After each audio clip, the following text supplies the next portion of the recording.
일단 그래서 우리 첫 번째 볼 게 이겁니다. 다른 게 아니라 우리 이제 이런 거요.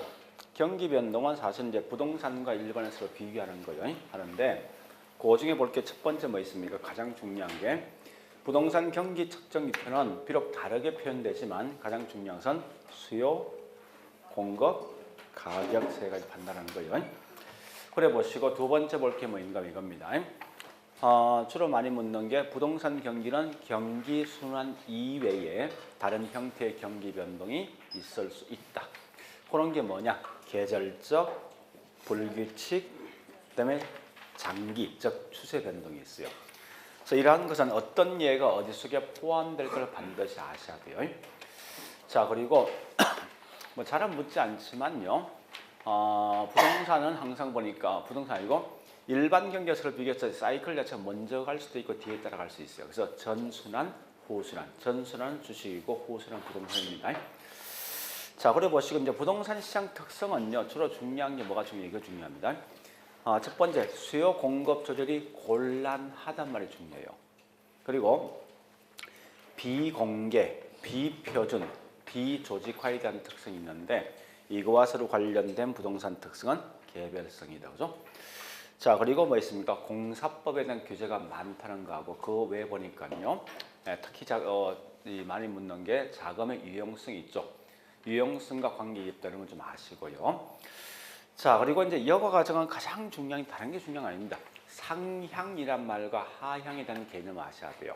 그러니까 보는 시각이 두 개 있죠. 첫 번째, 이 물건 누가 가져갈래 따라서 상향과 하향 달라질 것이고 두 번째 뭐 있습니까?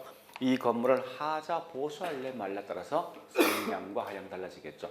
즉, 이 말은 원래 이 집을 고소득이 가지고 있는 건물인데 소득이 낮은 분이 가져간답니다. 이게 무슨 여가죠?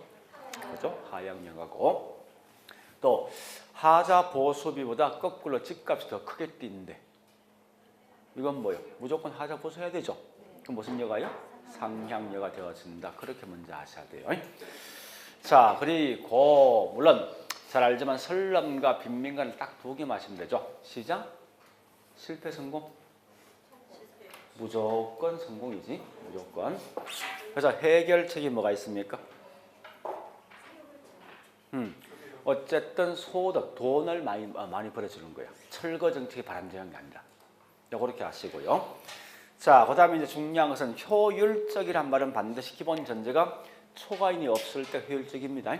그런데 이때 보니까 정보에 대한 양에 따라서 효율적 시장에 대한 유형이 달라져. 그래서 가장 약한 정보가 약성 아닙니까? 그죠? 어떤 정보 이용했을 때? 그렇지, 과거죠, 과거. 그 다음에 현재 공표된 정보까지 이용한다. 이게 뭐요? 준강성이고 공표되지 않는 사실을 분석한다. 이게 뭐죠? 강성이더라. 이렇게 하시면 돼요. 자, 조금 더 간다 이 말입니다. 할당 효율적 시장과 비할당 효율적 시장의 구분 기준은요. 초과인이 있니 없니 그 차이입니다. 그러니까 중심이 누구냐가 중요한 거예요. 거꾸로 뭐 있습니까? 완전 경쟁 시장과 불완전 경쟁 시장에 대한 차이지만 정보 비용에 대한 차이라고. 그 두 개 구분을 먼저 하셔야만 다음에 가서 좀 구체적으로 들어갈 수 있어요. 자, 그리고 이제 지대 갑니다. 자, 우린 지대는 크게 두 개 있어요. 농촌 땅과 도시 땅. 그죠? 농업지대 학자 3명 있지. 얘가 중요한 거예요. 첫 번째 누구? 니카드의? 그렇지. 그러니까 차액이란 것은 그냥 쉽게 생각하고 곡물 쌀 한 가마니 가격과 쌀 한 가마를 맞는 비용이야. 그러니까 곡물 가격과 생산비 차이가 지대이기 때문에 지대 원인 자체는 곡물 가격이 아니라 누구? 아니, 지대란 곡물 가격의 생산비 차이잖아. 그럼 결국은 지대란 쌀 한 가마의 가격이 아니라 생산비 차이죠. 지금 그게 그 말이 중요한 거 아니에요. 거기에다가 한 숟가락 하나 더 얹은 게 누구예요? T는이지. 얘는 운송비도 추가될 거냐. 그래서 위치에 따라서 지대가 달라진다 해서 결국은 지대 원인은 운송비 차이다. 운송비 절약이다 보는 거예요. 마지막에 우리 사회주의 어떤 대가 있지 않습니까? 누구야? 마르크스. 무슨 지대? 절대지대. 모든 땅에 반드시 지대가 있다는 거예요. 그래서 결국은 지대 원인 자체가 뭐냐 묻거든. 개인한테 소유권이 인정되니까 지대가 발생한다. 이렇게 하시라고요. 되죠. 자, 그다음에 이제 공간 구조. 자, 원주시란 도시란 공간이 원형이냐 등등 따져보는 거예요. 이것도 크게 세 개 있죠. 자, 제일 먼저 이런 모양 돼 있어. 이렇게 객청이 이렇게 돼 있어. 이렇게 동심원이죠. 이 말은 같은 객청이 동심원 형태로 모여 있다는 거예요. 그래서 얘는 결국 뭐 있습니까? 중요한 것은 소득이 낮은 분이 도심 안쪽에 있죠. 이것만 지금 생각하시라고, 다른 거 보지 말고. 자, 그다음에 보니까 이 같은 계층이 부채꼴 모양 돼 있잖아요. 여기에 뭐죠? 선형 이론이라는 용어 쓰겠다, 그죠? 그래서 선형은 중요한 말이 가장 살기 좋은 동네는 반드시 소득이 높은 분이 우선 먼저 차지한다, 이런 개념 좀 아시라고요. 자, 거기에 보니까 다 핵심은 핵이 여러 개 있는 거지. 그럼 왜 부도심이 형성되어질까? 그 이유가 분명히 중요하다는 거예요. 첫 번째 뭐냐? 도심 지역의 땅값 비싼 거야. 그래서 비싼 결과 그 높은 지대를 줄 수 없기 때문에 외곽 가서 핵이 형성되는데, 이때 핵이 형성될 때 보니까 이렇게 같이 모여 있을 수도 있고 분리할 수도 있어. 같은 업종이 같이 있으면 같이 모여 있을 것이고, 그죠? 큰 이익이 있으면. 서로 다른 업종이 뭐 있습니까? 이의 상반 때문에 분리해서 핵이 형성되어진다. 이런 건 좀 기억하시라고요. 자, 일단 여기까지 했습니다. 네, 오늘 할 것은 이제 입지에 대한 설명이 들어올 거예요. 그래서 우리 아마 이제 책을 보니까 입지에 대한 설명이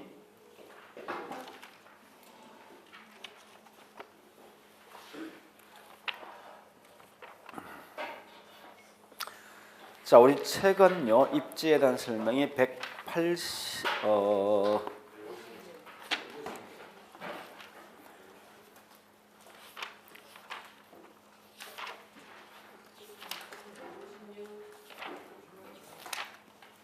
156페이지요. 자, 그 다음에 강의 노트는 보니까요 21페이지입니까? 자, 그러면요 먼저 전체를 잡아줄게요. 자, 첫 번째 이겁니다. 입지는 우리 용도성 보니까 크게 세 개 있습니다. 뭐 있냐 보니까 주거도 있고, 그 다음 뭐 있습니까? 상업도 있고, 또 뭐 있죠? 공업 세 개 있어요. 자, 물어보죠. 이때 입지에 대해서 굉장히 민감한 게 이 세 개 중에 누가 되겠습니까? 조금의 차이에 대해서 굉장히 수익에 대한 변동이 있어. 상업이 상업. 그죠? 그래서 따라서 이 말은 이게 제일 중요한 거예요. 그 다음 공장이고, 주거는 할 필요 없어요. 왜? 시험 안 나오니까. 그래서 단지 할 것은 결국 뭐 있습니까? 상업과 공장만 알고 있으면 돼요. 특히 얘들은 중요한 것은 우리 안에 보니까 이론, 그러니까 이론 자체가 분명히 중요하지 다른 게 중요하지는 않습니다. 자, 일단 그러면요 책을 봐보겠습니다. 이제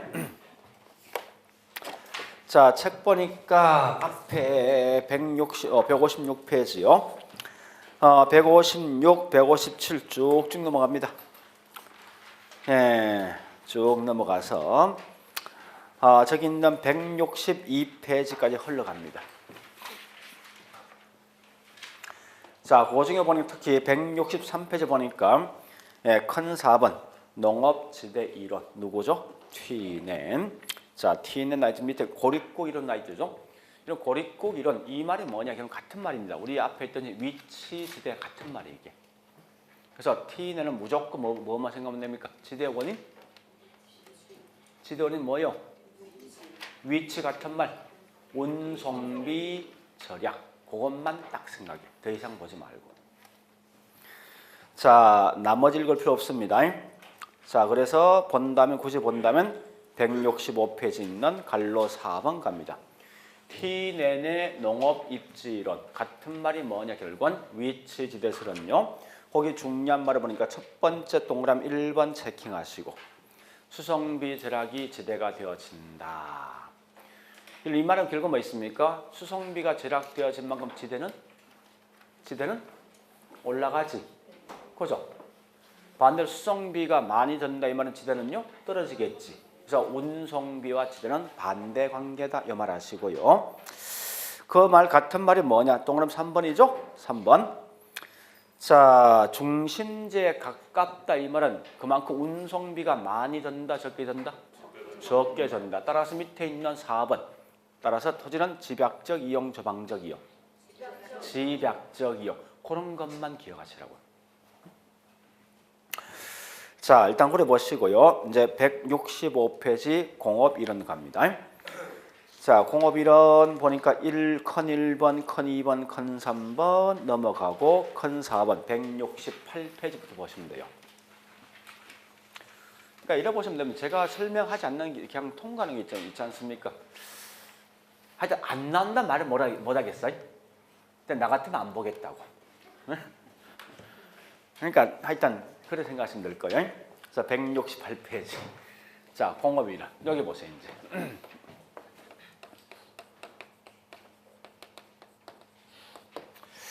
자, 중요한 것은 우리 그 이론 자체 두 개 있어요.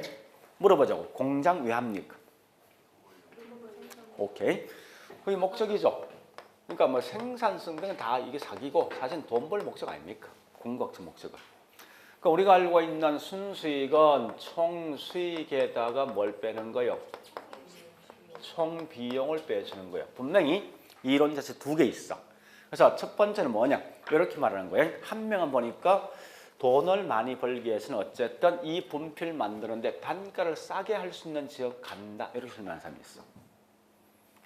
그러니까 뭐라는 거면 이 반대편 사람 뭐라는 거면 원래 총 수익은 그 당의 물건과 판 양을 총 곱해준 거예요. 그게 아니라 많이 팔면 훨씬 높은 수익이 나오지 않느냐. 이렇게 말하는 사람이 있어요. 여기서 벌써 제목이 벌써 나온다는 거예요. 따라서 얘는 뭐 있습니까? 비용이 가장 싼 지역 간다는 거지. 그래서 이걸 그냥 그대로 연결하면 뭐 됩니까? 최소 비용 이론 이렇게 말이 나오게 돼 있어. 응? 우리 수익은 가격과 판량입니다. 많이 판다는 거요. 따라서 결국 뭐 있으면 많이 판다. 이건 누가 말해야 됩니까? 수요자가. 그래서 최대 수요 뭐요? 이론 이렇게 말한다 말할 때. 그러니까 자꾸 이 자체를 암기할 생각하지 만 논리상 한번 생각해 보시라고요. 자, 그러면 맨 처음에 최소 비용 이런 자체를 설명한 사람이 누구냐? 곧 이게 베버. 원래 이 베버가 맨 먼저 나왔지만 이걸 비판하기 위해서 나온 게 레슈입니다. 그래서 최대 수익률은 다른 말로 레슈. 이렇게 설명한답니다. 자, 그러면 우리 생각해 보자고요. 고지금 적을 필요 없는데 얘는 공급자 중심입니까? 아니면 수요자, 소비자 중심이에요? 이거 공급자 중심이지. 요거는요. 그죠? 이렇게 구분하시면서 마지막 중요한 것은 좋다. 공장이 입지할 때 어떤 걸 고려할 것인가 하는 거예요. 결론상 보니까 물건 만드는 단가에 굉장히 크게 영향 주는 게 뭐가 있습니까? 운송비란지 등등이 있거든요. 일단 그런 고려한다면. 그래서 크게 세 개 있어요. 얘는 운송비도 고려하고 그다음에 노동력도 고려합니다. 그다음에 이 유사업 중에 같이 있을 때 훨씬 더 비용이 절감될 수도 있거든요. 집정력도 고려해서 공장 등 입지한다는 거예요. 이렇게 설명한 게 누구냐? 결국은 베버입니다. 근데 반대로 있죠. 얘는 그게 아니야. 어떤 물건 등을 팔 때 있죠. 한국에서 팔래, 이 중국 갈래? 그거 묻는 거예요. 어디가 좋겠습니까? 왜 중국이 좋습니까? 인구 많다 이 말은 앞으로 더 커질 수 있는 거지. 시장 자체가. 사이즈가. 그래서 이와 같이 뭐 있습니까? 시장 확대 가능성 있는 지역에 공장이 입지한다. 이렇게 보는 게 레슈가 보는 거예요. 이게 다예요, 사실은요. 자, 여기다 조금 더 확대해 볼게요, 이제. 자, 레슈 다시 설명합니다. 이거는 그냥 단지 안에 있는 내용보다 전체를 마시면 돼요. 여러분 실제 있죠. 우리 가만히 생각해 보세요. 내가 동네 슈퍼에서 물건 사는 게 훨씬 더 쌀 것인가 아니면 조금 떨어진 어떤 할인마트에서 가서 사는 게 훨씬 쌀 것인가 하는 문제예요. 물건 어떤 한 개가 샀을 때예요. 물론 가격이 훨씬 싼 게 할인마트죠. 딱 한 개만 샀을 때. 응? 싼데 문제는 뭐예요? 그렇죠. 그런 걸 따져보는 게 여기서.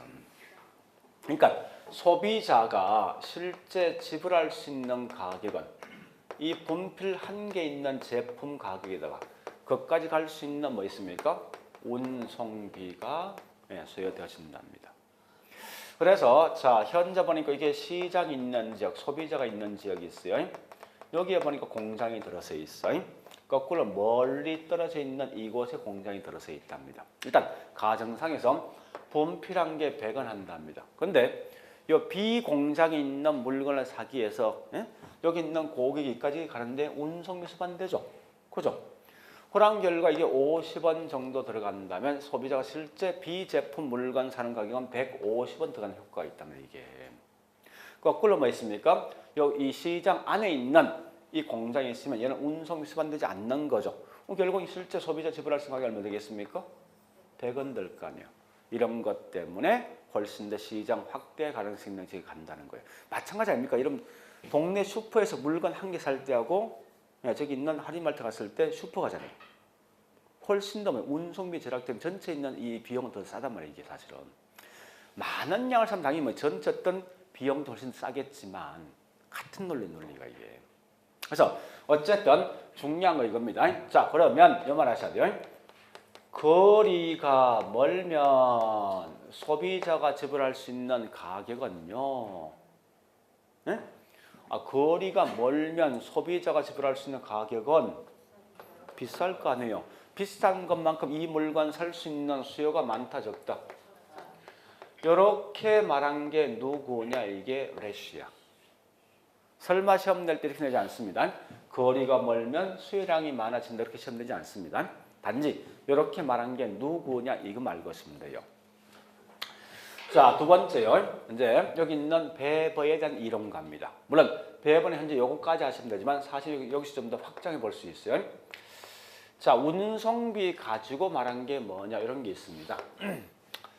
이 그림도 시험 게임 나오는 거예요. 자, 첫 번째 원료 부피는 요만큼 돼요. 이걸 가지고 뭐 있습니까? 완제품 만드니까 부피가 이만큼 커진답니다. 네?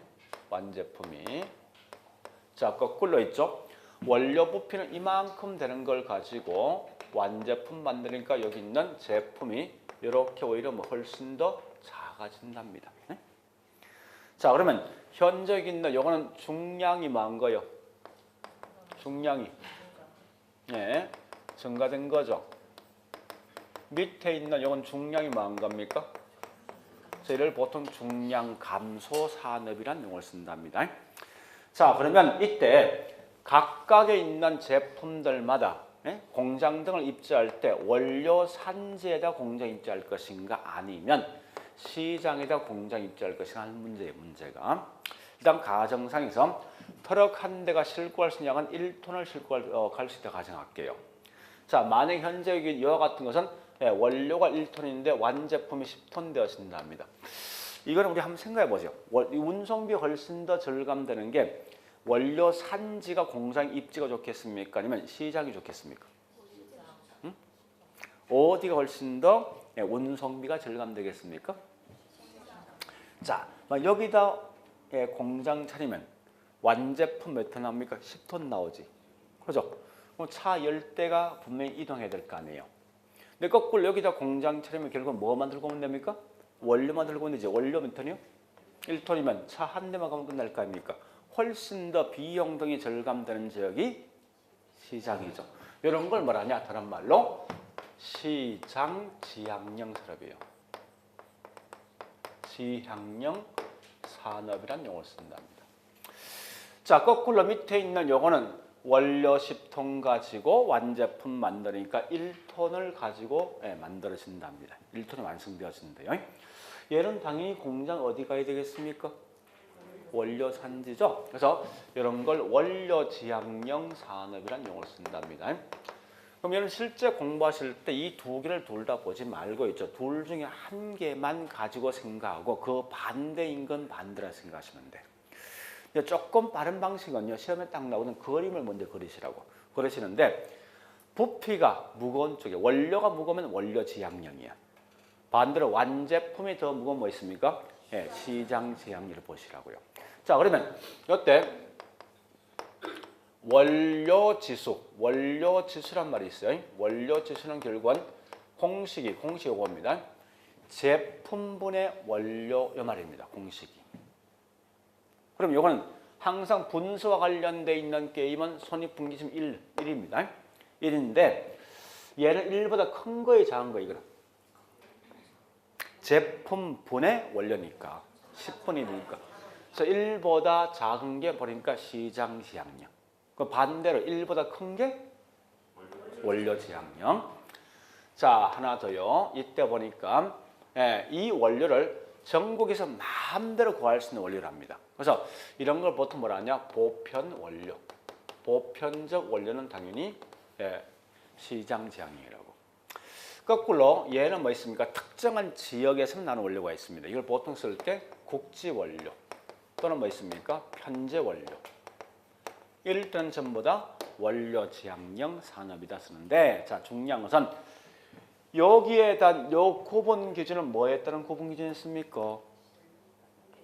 응?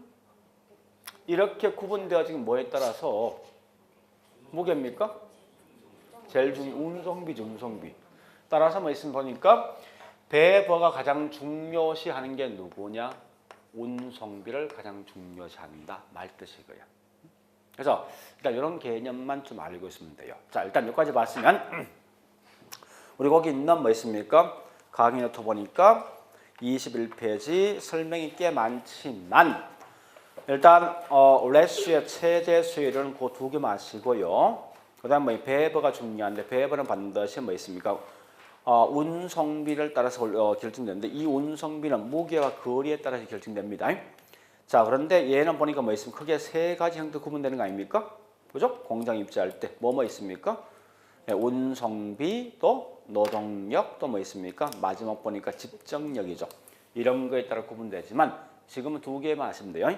이때 뭐 원료 지향령과 시장 지향이 두 개 있어요. 있는데 그 그림 가지고 모든 걸 판단하시면 금방 이해될 겁니다. 그렇게 내용을 판단하시라고요. 자, 일단 여기까지 했으면요. 책 볼게 이제. 책 보자고요. 자, 책의 168페이지.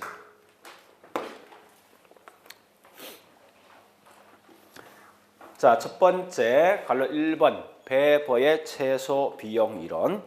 자, 갈로 내용 중에서 동그라미 2번 공장 입지는 세 가지 고려한다.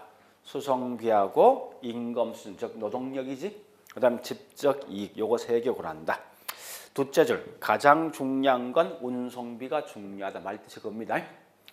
그래서 두 줄 보면 가장 많이 이 차이가 많이 나는 것은 나는 비용은 운송비를 생각한다. 이 말은 운송비를 가장 중요시한다 이렇게 보시면 돼요. 자, 그리고 그다음 동그라미 3번 갑니다. 3번 보니까 운송비는 뭐에 따라 결정되냐 묻거든. 무게와 그다음 뭐 있습니까? 거리에 따라서 결정되어진다 이렇게 아시라고요. 됐죠? 자, 5척 갑니다. 5척의 169페이지 보니까 양갈로 2번 레슈. 레슈의 동그라미 1번 갑니다. 1번의 둘째 줄 끝에 보니까 이원 극대화를 위해서 시장 확대 가능성이 가장 풍부한 곳에 공장 입지한다. 이런 거 마시라고요. 자, 그래 보시고요. 예. 밑에 설명이 꽤 많지만 예. 자, 갈로 2번에 동그라미 2번입니다. 동그라미 5번입니다. 갈로 2번에 동그라미 5번. 중심지에서 멀어질수록 자, 요거 묻는 거요. 거리가 멀어지면 당연히 소비자가 지불할 수 있는 가격이 높기 때문에 수요량 뭡니까? 주는 거죠. 요 말 기억하셔야 돼. 그래서 중심지에서 멀어질수록 수요량은 감소한다. 이런 개념 아시고. 자, 넘어갑니다. 나머지 170페이지 보니까요. 양갈로 3번 기타 이론이 있지만 이건 하지 마세요. 알 필요 없으니까. 그 다음 171페이지 갑니다. 공장 부지 입지 비용이 있습니다. 그 중에서 자, 양갈로 3번 수송비 지향령 중에서 갈로 2번 박스가 있죠. 원료 지향령과 시장 지향령. 그 특징은 좀 기억하셔야 돼. 박스를 보시면서. 자, 뒷장 가볼게요. 이제 나머지는 지금 그냥 넘어가자고요. 그 다음에 173페이지 뭐 있습니까? 뭐 그런 내용은 볼 필요 없습니다. 자, 그 다음에 175페이지. 자, 175페이지 보니까 이겁니다. 상업과 관련돼 있는 이론. 상업. 제일 먼저 뭘 먼저 보는 거냐면 강의 노트에 있는 내용을 먼저 보겠습니다. 자, 일단 첫 번째 보니까 요거요. 상업에선 자, 기본 개념부터 먼저 보셔야 됩니다. 요거 묻는 겁니다. 상권이란 말 뜻이 뭐냐 묻는 거예요. 상권이라는 것은 고객이 존재하는 권역입니다. 상권 같은 말이 뭐냐? 배후지, 배후지. 이 말입니다. 동네 슈퍼가 있으면 이때 뭐 있습니까? 내 물건 살 수 있는 고객들 중에 가장 멀리 있는 고객을 쭉 연결해 보니까 이렇게 되어진다 이겁니다. 이게 뭐냐 결국은 내 물건 살 수 있는 고객이 미치는 범위에서 상권 같은 말 배우지라고 쓴답니다. 이때 이 상권의 크기는 판매액에 따라 달라지는데 보통 판매액에 따라 75% 되는 지역은 1차 상권, 그 다음에 15% 되는 지역은 2차 상권, 그 외가 3차인데 이런 굳이 이 프로테이지는 알지 마세요. 학자마다 다 틀리니까. 다만 상권 구분은 1, 2, 3차로 구분되어진다. 이거 마시면 돼요. 그런데 이때 판매액이 제일 많은 게 1, 2, 3차 누굽니까? 1차죠. 그리고 그 다음에 중요한 것은 시간 등이 변하면 주변 환경 등이 변하면 상권은 항상 고정되어 있습니까? 가변적입니까? 가변적이면서 유동적이다. 이런 말이 분명히 중요합니다. 자, 일단 기본적 내용은 그 정도까지는 좀 알고 있어야 돼. 다른 건 몰라도. 자, 그리고요. 두 번째 보니까 우리 아마 거기 동그라미 2번 상권 획정 기법인데 이건 지금은 하죠. 그냥 넘어갑니다. 다음 팀 할 거니까. 또 세 번째 있는 고전적 상점 분포도 지금은 그냥 넘어갈게요. 자, 뒷장 갑니다. 23페이지. 그럼 실제 중요한 것은 뭐가 중요하면요. 상업 관련돼 있는 이론 자체가 굉장히 중요합니다. 자, 일단 상업이는 먼저 전체 틀을 먼저 봐볼게요. 첫 번째 보니까 뭐가 있냐? 중심지. 중심지 이론이 있어요. 두 번째 보니까 뭐가 어떤 게 있는가면요. 인력 이론. 인력 이론. 세 번째 보니까 공간 균배. 이렇게 이걸 먼저 구분하셔야 돼요. 그러니까 이렇게 구분해야만 확실한 그 내용을 파악할 수 있어요. 자, 일단 의미 파악합니다. 여기 보세요. 이것도 가끔 시험 내던데 중심지 이론이 뭐냐 이겁니다. 현재 원주시가 있으면요. 대형 이마트가 들어갈까 말까 고민하고 있는 거예요. 그러니까 이런 걸 갖다 판단해 보는 게 뭐냐 중심지입니다. 그러니까 이 말은 중심지 형성 과정입니다.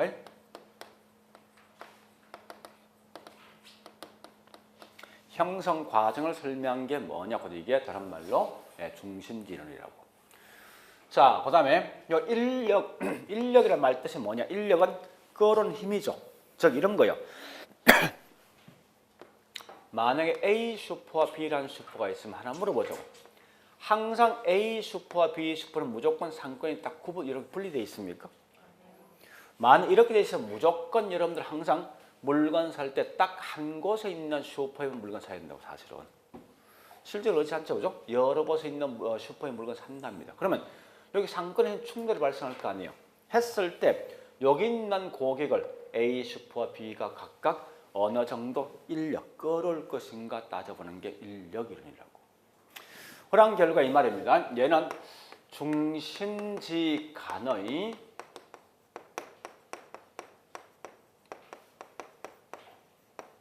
상호작용을 묻고자 하는 게 뭐냐고 이게 다른 말로 여기 있는 인력 이론이에요. 그러니까 어느 정도 끌어올 것인가를 판단해 보는 게 인력이라고. 자, 그 다음에 이 공간 균배란 말 뜻이 뭐냐 이겁니다.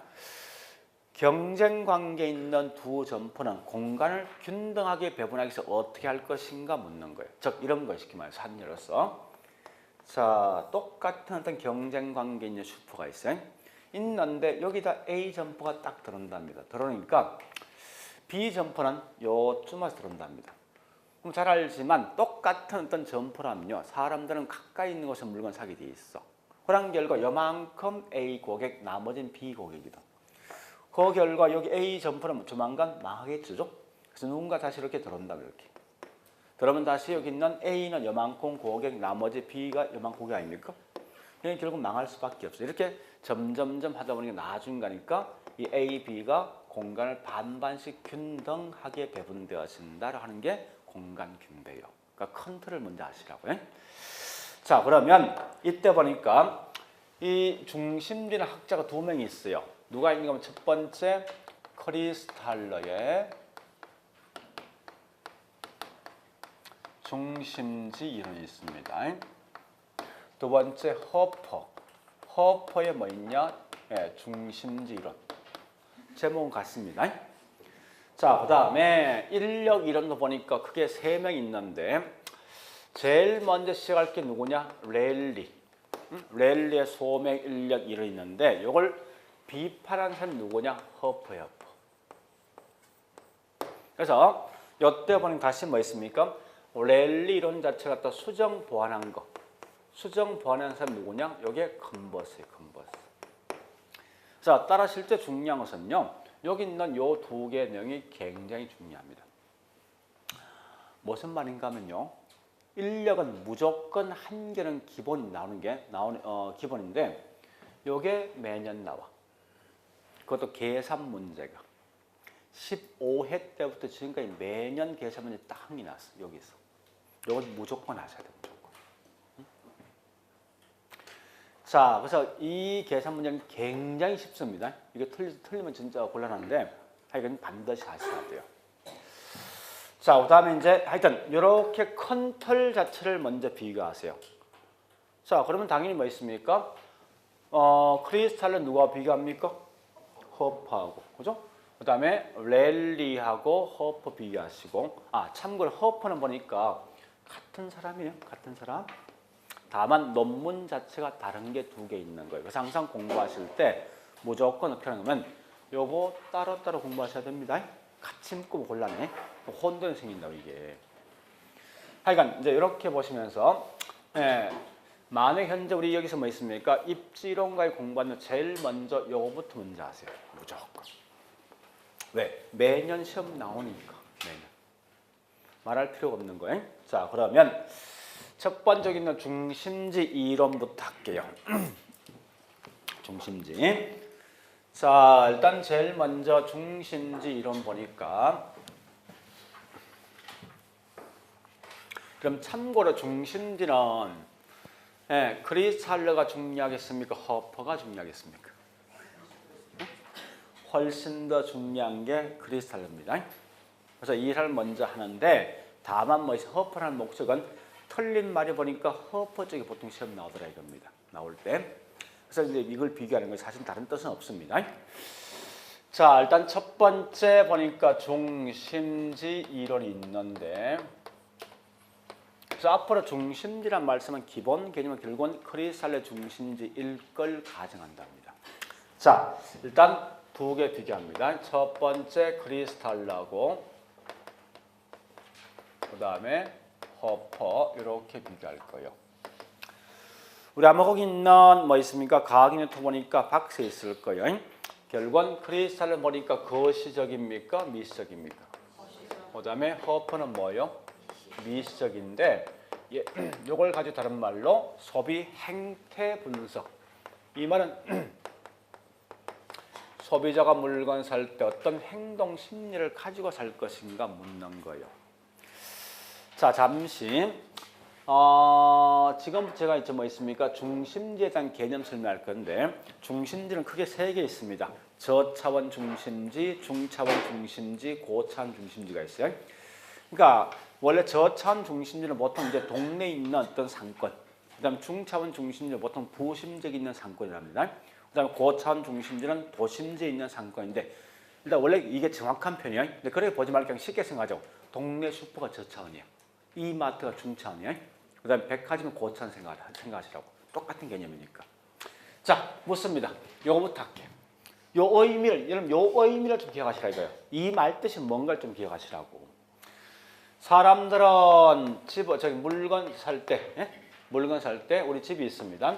A 슈퍼와 약간 떨어진 곳에 B 슈퍼에 있습니다. 어디서 물건 삽니까? 다 알고 있는 거죠. 알고 있는 걸 인화시킨 게 허퍼입니다. 자, 그런데 만약에 슈퍼 옆에 조금 더 떨어진 곳에 대형 이마트가 있어. 어디서 물건 사겠습니까? 이렇게 설명한 게 허퍼입니다. 일단 거기 있는 강의 노트에 있는 23페이지입니까? 예, 허퍼 먼저 읽어보시고.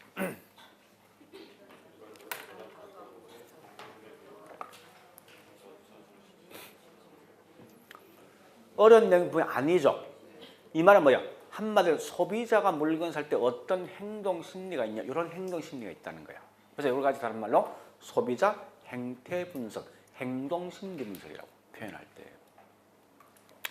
자, 다시 요 크리스탈의 중심지는 좀 볼 게 있습니다. 제일 먼저 볼 게 뭐냐? 중심지 성립 조건이요. 성립 조건은요, 이런 조건이 있을 때 성립한답니다. 즉 무슨 말이냐? 자 보세요. 현재 동네 슈퍼가 있는데, 예? 내 물건 살 수 있는 고객들 중에 쭉 보니까 이 정도 있는 고객들이 내 물건 사러 온대요. 오늘 이런 걸 말하냐? 내 물건이 물건이 미치는 범위, 재화 도달 거리란 말씀. 재화 도달 거리 또는 재화 도달 범위입니다. 자, 그런데 나는 현재 장사할 때 어느 정도 크기 있는 고객마다 본점 볼 수 있는가 하면요, 요 정도 있는 고객마다 저는 본점 볼 수 있대. 이런 걸 뭐라냐? 다른 말로 내가 본점 보기에서 최선 올 수 있는 고객의 수해서 이걸 최소 요구치란 말 쓴다고. 자, 그러면 이런 적은 장사할 거예요, 말 거예요? 해야 되지. 나는 이 정도마다 본점 볼 수 있는데 실제 고객이 이만큼 오는 거 아닙니까? 이런 장사하는데 이 말은 당연히 점포가 들어가겠지. 그래서 이게 뭐냐? 중심지가 성립하는데 둘 중에 누가 더 커야지 중심지가 성립됩니까? 자, 이런 건데요. 설마 시험 나올 때 중심지가 성립하기 위해서 최소 요구치가 재화 도달 범위가 더 커야 된다? 이게 틀린 말이지. 그렇긴 절대 안 내. 그건 진짜 야비한 거예요. 당연히 나오면요, 요건 이게 더 크게 나오게 돼 있어. 무조건. 그래서 단지 이렇게 나오면 현재 누가 말한 거예요? 그 말이 중요한 거지. 누가 더 크다 적다 해서 의미를 갖지 말라고. 절대 이건 틀리게 낼 질문 아니니까. 자, 그러면 현재 보니까 크리스탈은 뭐라 했습니까? 거시적 접근이거든요. 이 거시란 말 뜻이 뭐냐? 요거. 서울시에 있는 상권을 보니까 물어보자고요. 동네 슈퍼 상권이 더 큽니까? 아니면 이마트 상권이 더 큽니까? 이마트죠? 자, 일단 이게 상권 크기인데 이걸 다른 말로 저차원 중심지라 쓸게요. 저차원. 얘보다 좀 더 큰 게 뭐냐? 결국은 이제 이마트인데 이런 게 보통 뭐 있습니다. 다른 말로 중차원 중심지다. 이렇게 하자고요. 그 다음에 이거보다 상권이 더 큰 게 뭐냐? 결국은 백화점 아닙니까? 그죠? 그래서 이와 같이 이런 게 백화점이 보통 이게 다른 말로 고차원 중심지다 이렇게 보시라고요. 자, 이걸 통해서 이제 우리 거기 있는 박스 안에 있는 설명 들어갑니다. 자, 물어보자고요. 간단합니다. 상권 크기가 제일 큰 게 누구예요? 이 말은 재화 도달 범위가 큰 게 고차원이지. 같은 말이에요. 그 다음 두 번째, 중심지 기능을 많이 보유하고 있다. 이 말은 많은 제품을 갖고 있는 게 고차원이죠. 일단 그렇게 말로 가시면 돼. 자, 그 다음 두 번째 뭐가 있냐? 2번, 니은번. 요거 묻는 거예요. 그럼 중심지 수는 누가 제일 많습니까? 점점 가면 그 수 줄지. 마치 피라미드형을 가진다. 이런 말 뜻이 있어요. 논리상에서. 자, 그 다음에 그 외 니을번 가보겠습니다. 니을번. 인구 밀도가 높고 경제가 활성화되면 백화점 수가 많겠습니까? 적겠습니까? 많죠. 이 말은 백화점 간의 거리는 좁아지겠지. 그런 설명이에요. 그 다음에 도로 교통이 발달되면 여러분들은 실제 동네 슈퍼에 물건 사겠습니까? 이마트 가겠습니까? 그래서 동네 슈퍼는 조만간 망한다 이거예요. 그게 마지막 설명이라고. 자, 일단 그렇게 설명한 걸 좀 내용 아셔야 돼. 이렇게 설명한 게 크리스탈러의 중심지 이론이다. 자, 일단 여기까지 봤으면요. 우린 책을 잠시 보고 갑니다. 자, 일단 중심지 한계긴 책 먼저 봅니다. 177페이지부터 시작합니다. 177페이지. 자, 첫 번째.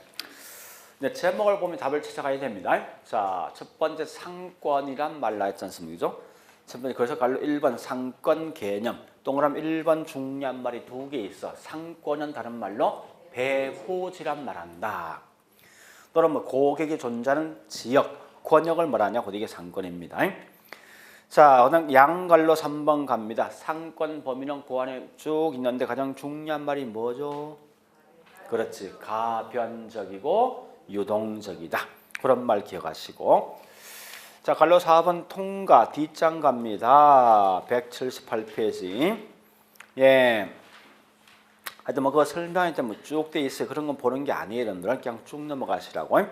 양갈로 5번 상권 획정 방식은 공부하셔야 되는데 이건 나중에 할게요. 지금 아주 그냥 넘어갑니다. 자, 그 다음에 넘어가서 예, 저기 있나 180페이지 보니까 상업 이론이 있는데 자, 우리 책 한 보니까 인력 이론이 먼저 나 있거든요. 그래서 일단 제가 네, 일단 요 이론을 먼저 설명하자고요. 요거 우리 책은 여기 먼저 나 있어. 여기. 그래서 일단 이걸 먼저 설명하고 책을 다시 보겠습니다. 인력이란 말은 결국은 고객을 어느 정도 끌어올 것인가를 따져보는 거예요. 그래서 지금 할 것은 비록 인력 이론 자체 그게 3명 있는데 그 중에 가장 중요한 게 랠리하고 허퍼가 중요하니까 랠리, 허퍼는 반드시 하셔야 돼요. 컨버싱 나중에 하시더라도. 그래서 두 번째 보니까 인력 이론. 원래 이 근거는요, 뉴턴의 뭐요? 뭐죠? 인력 법칙을 가지고 딴 거예요. 만류인력 법칙은 뭡니까? 거리가 멀수록 끌어올 수 힘은 약한 거지. 거리에 대해서 반비례이고 질량 크기에 대해서 뭡니까? 비례 아닙니까? 거기 있는 그 모양은 그대로 딴 거예요. 자, 이때 보니 첫 번째 여기 있는 랠리하고 그 다음에 허퍼를 비교합니다. 자, 이거 잘 구분하셔야 돼, 이거. 랠리의 무슨 이론입니까? 응? 소매입니까? 도매입니까? 왜 자꾸 묻는가 하면요. 대형 이 할인마트가 아니라는 게 분명히. 자, 그 다음에 예, 여기 있는 허퍼의 무슨 모형이죠? 이걸 어떤 분은 확률 모형, 어떤 분은 중력 모형이라고 쓴답니다. 같은 거예요. 확률 또는 중력 모형. 자, 봐보시니 어려운 거 아니 이제 설명드릴게요. 이 말입니다.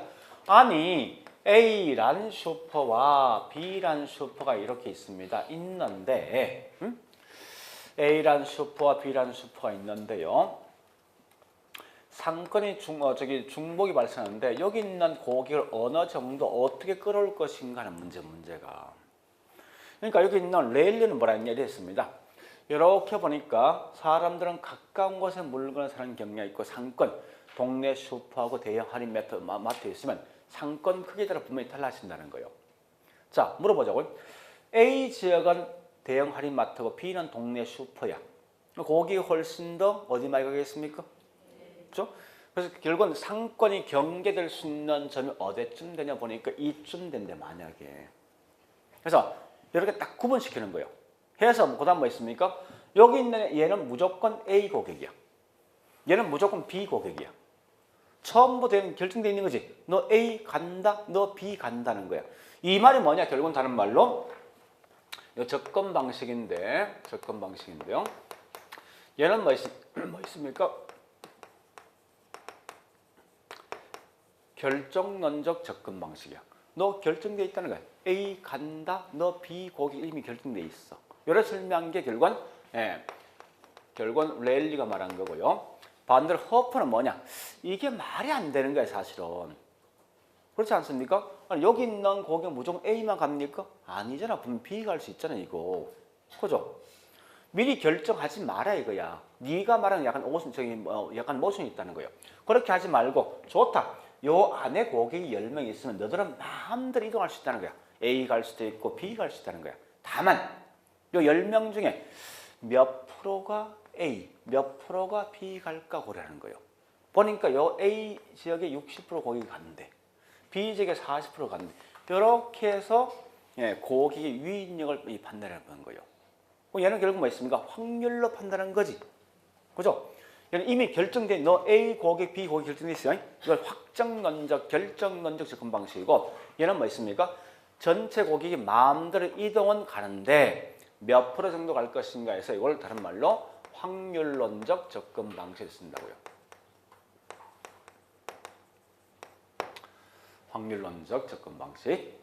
자, 일단 이걸 먼저 하시고 그 다음에 특징 보니까 이런 특징이 있습니다. 자, 다시 가볼게요. 이걸 다시 그림 만들어 볼게요. A와 그 다음에 B가 있는데 중간에 고객이 이렇게 쭉 있을 거 아니에요. 이렇게. 그죠? 있으면 어디에서 상권 경계가 획정될 것인가? 이걸 묻는 거예요. 획정될 것인가? 이걸 파악하는 거예요. 근데 상권 경계 획정 가장 중요한 게 뭐냐? 첫 번째 겁니다. 상권 크기가 분명히 중요해. 그래서 만약 아까 설명했듯이 A는 대형 할인마트고 B는 동네 슈퍼라면 당연히 뭐 있습니까? 고객이 대형 할인마트 훨씬 많이 가겠죠. 많이 간 결과 이쯤에서 뭐 상권이 경계될 것 같아 보니까 그렇지 않습니까?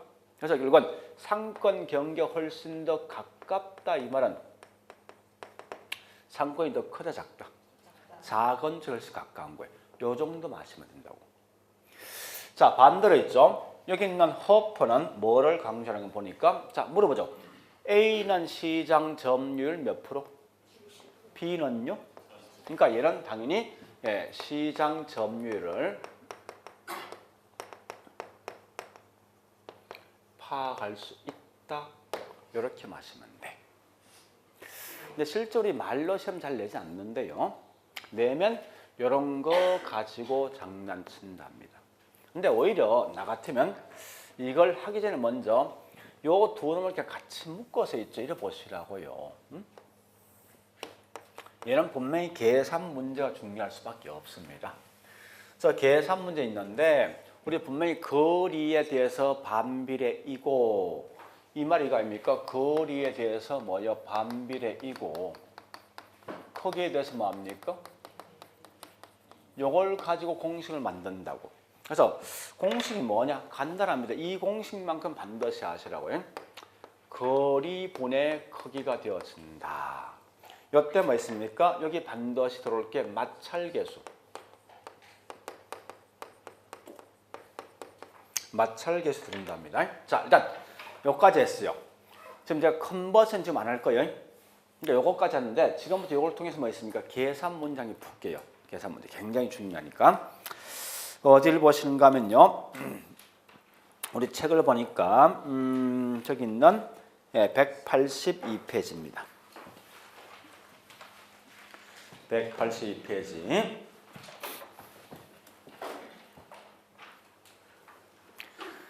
자, 일어났죠. 랠리의 소매 인력 법칙에 따른다면 도시 C로부터 도시 A와 도시 B의 인구 유인 비율을 구하실 수 있습니다. 자, 해볼게요. 이제 제일 먼저 A 도시와 중간에 C란 뭐 고객이 있죠. 그 다음에 B가 있습니다. 첫 번째 보니까 A 도시 인구 얼마예요? 7만. B 도시는요? 예. 요건 좀 까다로운 건데 일단 이때 여기 있는 A 도시까지 고객이 C 도시 C에 있는 고객 가게에서 거리가 얼마 됩니까? 10km. 여기는요? 자, 여기 보세요. 이제 이거 어려운 거 아니에요? 만약에 실제 마찰계에서 주어지지 않으면 무조건 2를 쓰게 돼 있어요. 무조건. 이걸 항상 이 문제 풀 때 어떻게 푸는가 하면요. 우리 아마 책에 보니까 어떻게 돼 있는가 하면 잠시 앞장 가볼까요? 181페이지 보니까 180페이지죠. 그 굉장히 복잡한 계산 공식이 분명히 있대. 맨 밑에. 그죠? 맨 밑에 박스 안에 굳이 그런 공식을 암기하려고 생각하지 마세요. 그건 전혀 의미가 없으니까. 여기 보세요. 자, 문제 푸는 거 아주 간단합니다. 분명히 공식이 요거야. 요거. 그래서 공식은 거리분의 크기 아닙니까? 크기인데 현재 조건상 마찰계수가 주어지지 아니했기 때문에 여기다 이성을 쓴다 생각하시라고요. 자, 그런데 이거 문제 푸는 방식 여기 보세요. 절대 이 값을 액면 그대로 다 집어넣지 말고 항상 모든 건 비율로서 하세요. 비율로서 하시면 돼. 자, 이건 몇 대 몇? 매장 크기? 6이지. 자, 거리 관계도 이거 몇 대 몇? 이렇게 사시라고요. 자, 그럼 바로 지금 넣습니다. A 매장은 거리 얼마요? 1이지. 크기 얼마요? 1. 자성 들어갑니다. 다시 B 매장은요. 네, 거리 얼마요? 2지. 2의 자성분의 뭐요? 6.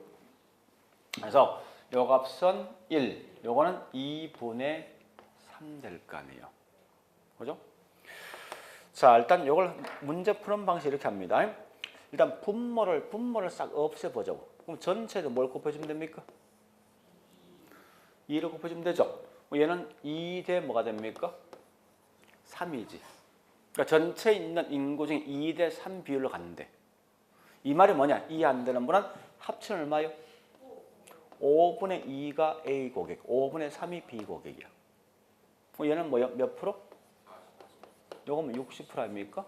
그러니까 시장 점유율은 A가 40%, B가 60% 이렇게 하는 거예요. 자, 지금 이거 하지 마세요. 이렇게 푼다는 거예요.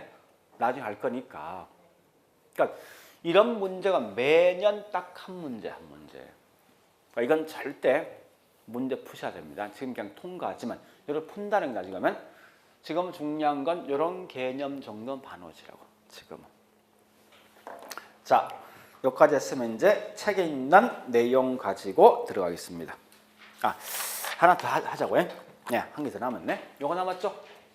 공간 분배. 그죠? 자, 강의 노트 24페이지요.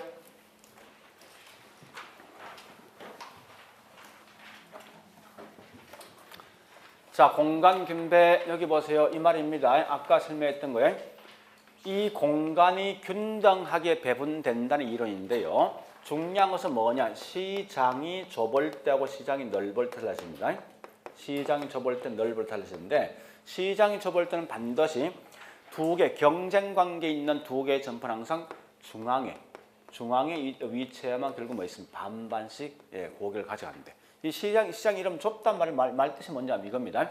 내가 걸어서 다닐 수 있는 그런 지역이라고. 이런 지역은 무조건 중앙에 두 점포 입지했을 때 고개를 균등하게 배분받는 거예요. 근데 반대로 이 시장이 넓단 말은 절대 걸어서 다니지 못하고 자동차 등을 이용할 수 있는 지역이랍니다. 이때는 중앙에 있으면요. 일부 고객만 오지 나머지 고객은 밖으로 빠져나갑니다. 그래서 할 수 없이 얘들은 이렇게 A 점포와 B 점포가 분산 입지했을 때 고객을 반반씩 균등히 가져간답니다. 그래서 중요한 말은 이게 중요한 거예요. 시장이 좁냐 아니면 넓을까 따라서 결국은 중앙과 분산이 달라진다고 말하시면 된다고. 자, 그러면서 그 밑에 한 개 더 합니다. 한 개 뭐가 있는가 하면 입지 유형별 점포가 있을 거예요. 그게 4개 있어요. 집심성 점포, 집재성, 산재성, 국보적 집중성이 있는데 집심은 도심 중심지 간다 이거죠. 이럴 줄 어떤 이 점포 어디 갈 것이 하는 건데 대부분 도심 안쪽에 있는 거 도매점, 고급 음식점, 뭐 대형 뭐 있습니까? 영화관 같은 게 이건 보통 도심 안쪽에 있는 거죠. 굳이 암기할 생각하지만 우리 현실 살고 있는 거 한번 생각해 보시라고요. 집재성은 뭐냐? 같은 업종이 같이 모여 있는 거예요. 딱 보니까 뭐 있습니까? 금융기관, 관공서, 또 보험회사 같은 게 있죠. 우리 보통 사무실 관련된 점포는 전부 다 집재성입니다. 그다음 산재성 점포는 뭐냐? 같이 있으면 다 망한다 이거죠. 그런 결과 흩어져 있는 그런 점포인데 이건 쉽게 생각하시죠. 우리 동네에 있는 점포 있지. 슈퍼, 이발관, 목욕탕 같이 있어. 다 망할 거 아니에요. 그죠? 그런 점포들 생각하시고 국보적 집중성은요. 각 동네마다 동종업종이 조금씩 같이 모여 있는 거예요. 보면 알겠지만 어떤 게 농기구, 농약점, 뭐 있으면 석재 이건 대부분 농사와 관련돼 있는 그런 점포예요. 그래서 농사 관련돼 있는 점포는 각 읍면동에 보니까 조금씩 같이 모여 있거든요. 그렇게 큰 틀 자체를 보시면 금방 이해될 겁니다. 자, 여기까지 결국 뭔가 하면은 지금 했던 입지와 관련된 건데 자, 문제 한 2개 풉니다. 문제.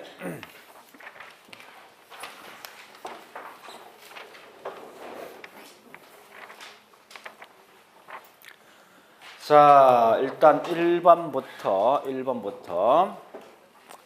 그냥 가볍게 보겠습니다. 1번 배버의 이론에 따른다면은 운송비는 반드시 뭐 있습니까? 제품의 무게와 거리에서 결정되어진다 이거죠. 그러니까 무게, 거리가 중요한 거예요. 자, 2번 보니까 뭐 있습니까? 배보의 이론에 따른다면 결국은 공장 입지는 수송비, 인건비, 집정력에 따라 결정되는 거죠. 자, 그래 보시고 또 쭉 넘어가서 다 보지 않고 있죠. 5번요, 5번. 최소 5번 그냥 넘어가겠습니다. 자, 6번. 소매 중력 법칙에 따르면 소매 인력, 중력 인력 같은 말이에요. 소비자에 대한 유인력은 상점의 규모가 클수록 거리가 멀수록 커집니까? 작아지겠죠. 상점의 규모가 큰 뭐 있습니까? 훨씬 더 거리는 멀지. 그죠? 자, 그 다음에 7번요. 7번 갑니다. 랠리의 소매 인력 법칙에 따르면 두 개의 상점은 협력은 두 도시 인구 같으면 크기지. 크기에 뭡니까? 비례. 그 다음에 거리에 대해서 뭡니까? 반비례한다. 이렇게 하시고 그 다음에 10번. 허퍼는 결정론적입니까? 확률론적입니까? 확률이지. 결정론 누구예요? 랠리. 그렇게 보시고요. 그 다음에 12번 집심이지. 집심이란 말 뜻이 뭐예요? 중심지지. 근데 뒤에 뭐라 설명되어 있습니까? 같이 모여있다 이거지. 요건 뭐예요? 집재. 그죠? 집재. 자, 일단 그런 정도 보시고 일단 그 정도만 할게요. 11번. 허퍼의 확률 모형에 따르면 얘는 요거 묻는 거 아닙니까? 허퍼 요거 묻는 거지. 고객을 몇 프로 끌어올 것인가 시장 점유율 파악할 수 있죠? 그죠? 그런 형태로 시험에 나왔다. 그러니까 키워드를 이제 보시면 될 거예요. 자, 여기까지 봤으면 이제 책 보면 정리할게요.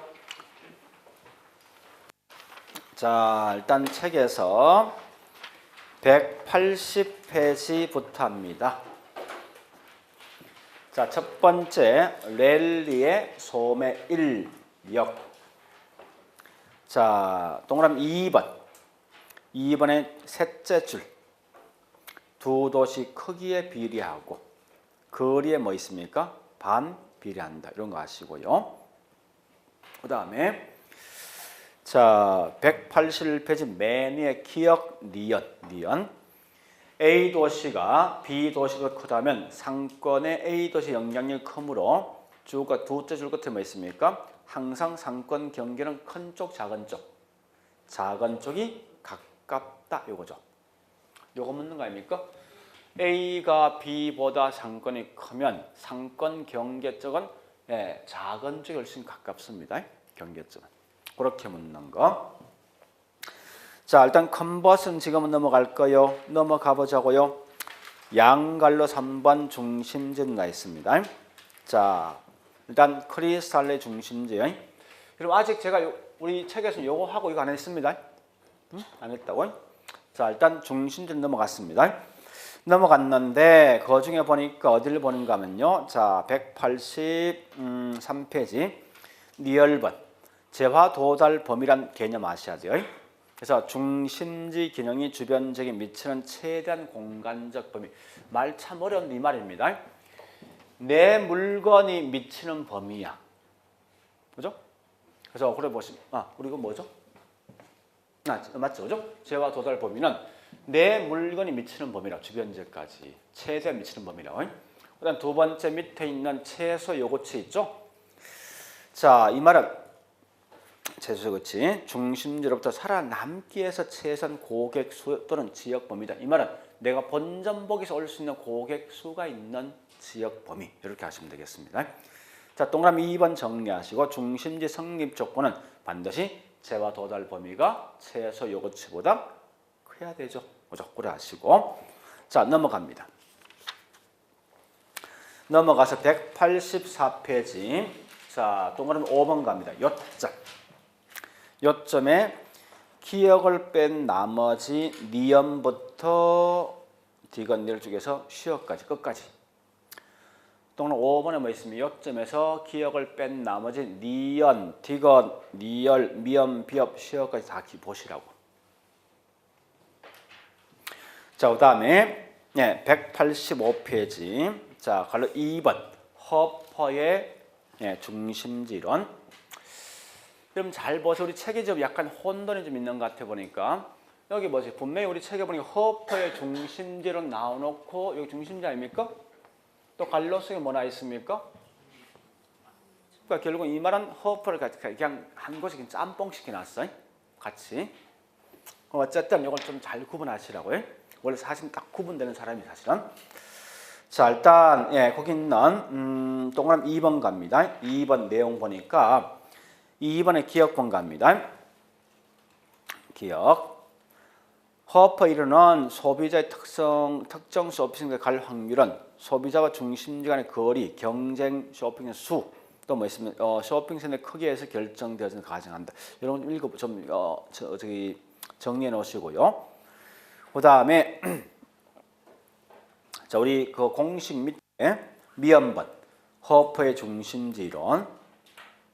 자, 미연번은 이건 뭔가 하면 자, 미연번에 A, B, C가 있죠? 그게 뭐예요? 여기에 대한 설명이에요. 중심지에 대한 설명이에요. 중심지. 그래서 A, B, C를 읽어보면 이해되겠죠? 이거?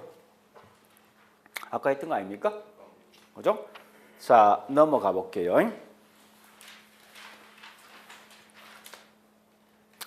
자, 그 다음에 비업번도 좀 정리하셔.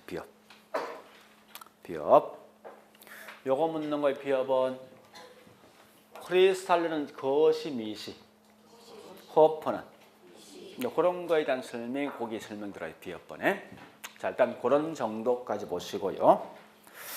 그 다음에 187, 8 넘어갑니다. 지금은 189페이지 5번 공간 분배 원리와 점포형이 있습니다. 자, 그 중에서 갈로 2번 이론적 전개에서 첫 번째 줄, 그 개념이죠.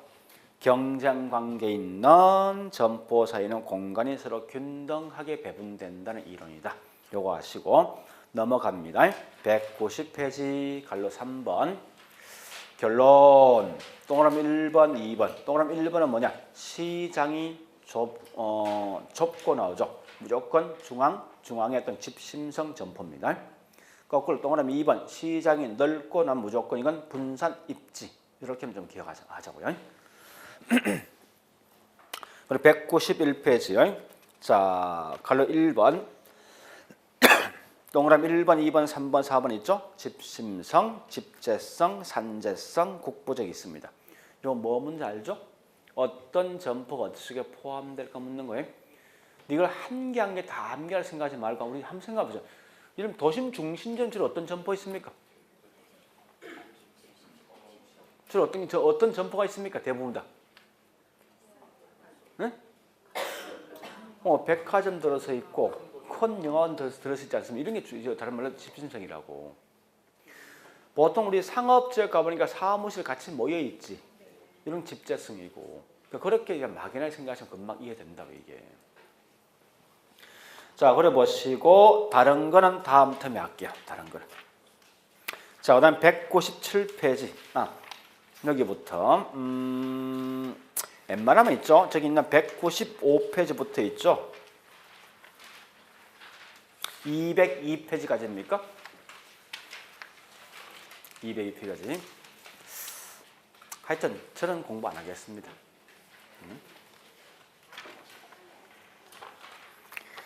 자, 그래 하시고 좀 쉬었다가 사편 정책 할게요.